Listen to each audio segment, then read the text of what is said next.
Hi, I'm Sarah. Hi, I'm Emily. And we are the Keto Twins. We've lost over 160 pounds following a ketogenic lifestyle, and on our channel we talk about all things keto, so make sure to hit that subscribe button. Sarah and I have been on keto for a long time. We started this round of keto January of 2019, but we've been off and on keto for like the last 20 years.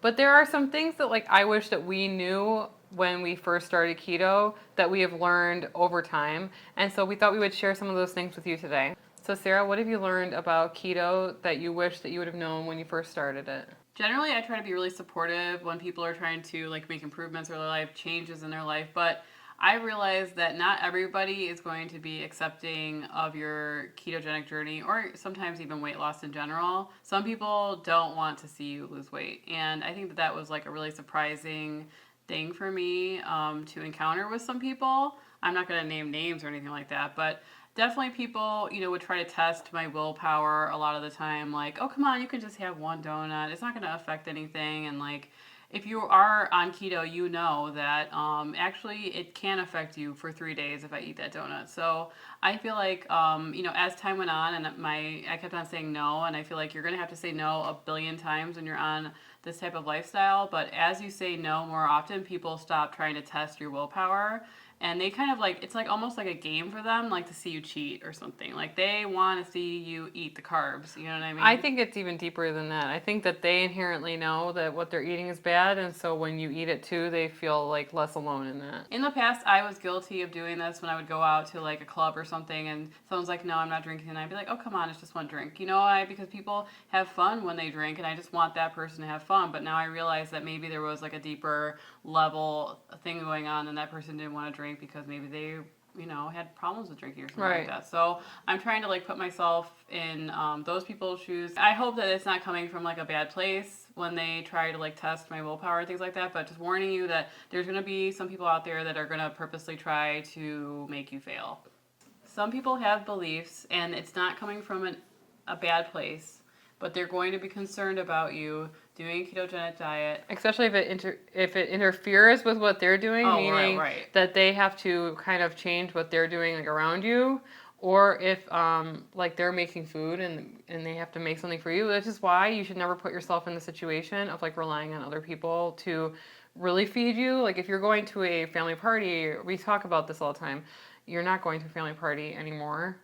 Someday, when you re-enter society and you're going to a place where you can't control where you're going to eat, we always suggest throwing it down the gullet. That's what Sarah and I do. We like go to McDonald's, we get a couple McDoubles, we just eat the patty, and it really makes you full enough that maybe you can pick at some food that's keto friendly. But you're not relying on it. Right, and it really does take away that edge of being like, you know what, nothing is keto friendly here, I'm just going to go for it. Like, I'm just going to eat whatever.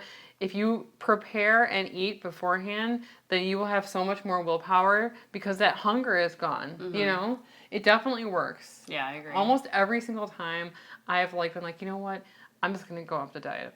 But if I eat before I go, I've never cheated. Yeah. It really it gives you that moment to make the right decision. That's kind of the similar thing as going shopping while you're hungry, right? Right. Going grocery shopping. Don't do that. Like, I have gone grocery shopping when I'm, like, famished, and I just, oh, my God, put everything in the cart. And it's funny because sometimes Alex and I would eat at this grocery store called Mariano's, and we get, like, keto-friendly stuff, like, meats and sausages and stuff like that. And after I would eat that, nothing looked appealing to me in the store. At the grocery store, we would buy way less, which actually, screwed us in the end because we're buying for the week, right? But that's similar to eating before a party. It's like being prepared by putting something down there so that you're not like really starving. You know what I mean? Okay, Emily, what is one thing that you wish you knew when you first started a ketogenic diet lifestyle? I have one kind of serious one and one kind of funny one. Well, the first funny one is drinking is different. I know that a lot of people are not like going out to social events and stuff like that. Maybe you're drinking by yourself. You can still drink on keto. Someone asked the other day, can you drink on keto? You can drink alcohol on keto. You just have to make sure that it's like doesn't have sugar in it, right? So you can drink vodka. People like White Claw. But drinking is very, very different on keto. Know this, that you get drunk way faster when you drink You're on a cheap keto. date. Yeah. And not necessarily a bad thing. No, because if you know that in advance. But the first time you do it. Be very careful of how much you drink on keto. You will get really drunk really fast.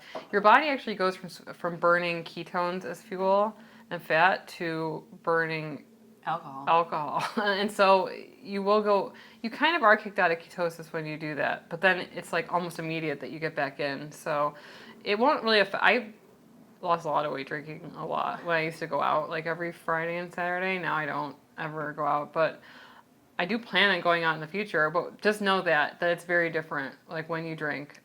Don't drink any kind of sweet, sugary stuff because I feel like a lot of people will do that accidentally. I remember for like a year, I was drinking vodka tonics. Yeah, until my bartender, I used to have one, this guy that we knew that bartended at this club that we were at, he was like, do you realize you're trying to be low carb, right? You're trying to be keto? I'm like, yeah. He's like, tonic water is not keto. I'm like, what do you mean? He's like, it has a lot of sugar in it. I'm like, what? I don't taste sugar in tonic water. No, it's like salty almost to me. I don't know. I thought, he's like, yeah, you're looking for a seltzer. I'm like, I've been drinking this every Friday and Saturday for like a year. Yeah. Maybe we should do a video in the future about cocktails, keto cocktails. Would you guys be interested in that? Leave us a comment below. If you guys have a suggestion on like a keto cocktail, leave it down below. And maybe we can make it for you guys in a future video. Have some drinks. Prepare yourself for life after the pandemic. Because you know what? You're going to lose a bunch of weight. I know that, I haven't been going out as of late. Like Sarah and I used to be really involved with like the nightlife scene and everything. And I haven't gone out in like forever. But what's funny was that some DJs were going to come to Chicago like in April and I was getting ready to go out. I'm like, here I am, unveiled, the new me, 35 years old, finally feeling decent about myself and to go out. And then the pandemic started. So yeah, that kind of shut that down. Yeah. But maybe we can have a girls' night in. Right.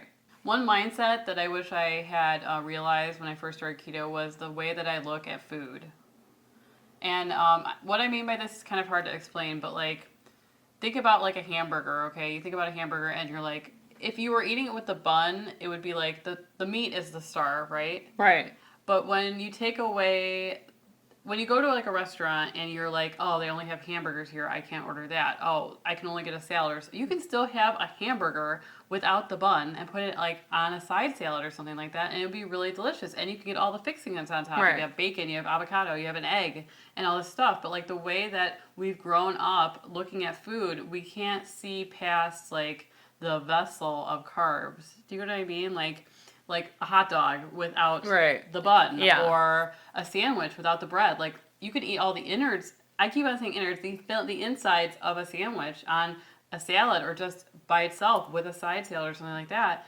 But for some reason, some people, when they go into this diet, they think it's so restricting because they can't see past the way we've learned to look at food. Or it's displayed. And that's funny that you mentioned that because it is common sense that the actual cost of the thing is mainly based on what's inside. Like the bread is not expensive. The meat is expensive. It's just the carrier. Right. It's like the fluff that they put on stuff, but we tend to like really miss those things, like those empty because we can't things. Have them, right. So now when I go into restaurants, I really look at the menu differently, and I try to focus on what I can have instead of what I can't have, and like how can I take this item on the menu and make it keto friendly? Like we went out to brunch before the pandemic struck. Who knew that would be our last brunch out? That was. And I went to this Old Irving Brewing burger place, and they had this really good burger. It was like a breakfast burger. And I decided to order it without the bun, and normally I would just take the bun off, and like I would just take it off, and I don't like ordering things from waiters and making their life difficult, but this time I just stuck up for myself and I said, hey, I can't eat bread, can I have this on side salad? She's like, oh, absolutely, do you want this instead of this? And she was very helpful. So like a lot of people now are getting used to being on the ketogenic, or hearing about keto, like waiters and the industry is like starting to open up to low carb. So if you tell them like, hey, I can't eat bread, what are my options? Or like, what is low carb here? Right. A lot of people know, and they'll let you know different options of what you can have. You know what I mean? And we had a really good meal, and I didn't feel like I was like missing out. They had like, what did they have? They had pork rinds, like house-made pork rinds with like an aioli dipping sauce, and they had a bunch of keto stuff. We had Bloody Marys. We had Bloody Marys. So I felt like I wasn't like restricted, and I hope that people that are first starting this diet, they look past what society has taught you how to look for food. Like, you can eat that sort of And stuff. don't be you know what I afraid to mean? ask. Right, and Be don't. kind, but say that you're doing keto and ask if they know anything about that and what would be good if you're not eating bread or carbs. A lot of waiters would want to help you because then they feel like they've helped you, and then you're going to leave them a better Right. tip and leave them a better tip. You know, if they're like going out of their way to accommodate you, I always feel like more inclined to leave a very generous tip. So I appreciate restaurants that are willing to go out of their way to like cater to us, and so we always will go back to those restaurants. So as I've mentioned before, this is definitely not our first rodeo when it comes to keto. And back about 10 years ago, I lost 90 pounds doing keto. And I remember when I first started, Brad and we drove all the way out, like to near Wisconsin, to like near where Belvedere Road is on 90, like near Lake Cook. They had a low carb store. Oh. And so I went inside there, and it was like the first of its kind back then. And I remember buying all types of things, low carb bagels, keto this. I mean, it was mainly called low carb back then, but like cake mixes, carb quick, every kind of like sauce and condiment. And I remember buying all this stuff.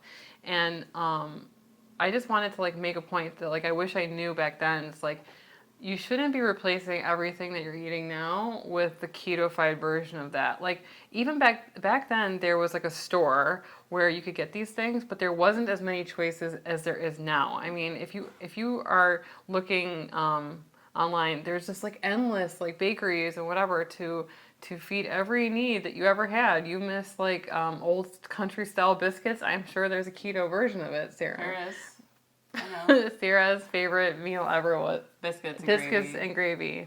We gotta make that Yeah. keto. And so anyway, I like spent like hundreds of dollars and blew through all of that. And guess what? I didn't even lose weight when I was eating that kind of stuff because that stuff is so high in calorie and it's even high in carbs when you consider it's supposed to be a treat, those types of things. Yeah. And so I wish that I would have known back then that like if you were to keep it very simple what you ate, like think about the outside of the aisles of the grocery store. Green veg, butter, meat, and you just eat like that, it's going to be so much easier for you to lose weight than if you say, I want cereal, so I'm going to buy a low carb cereal, which tastes great, or I want to have, super MCT it's too many options. It's too many options, right?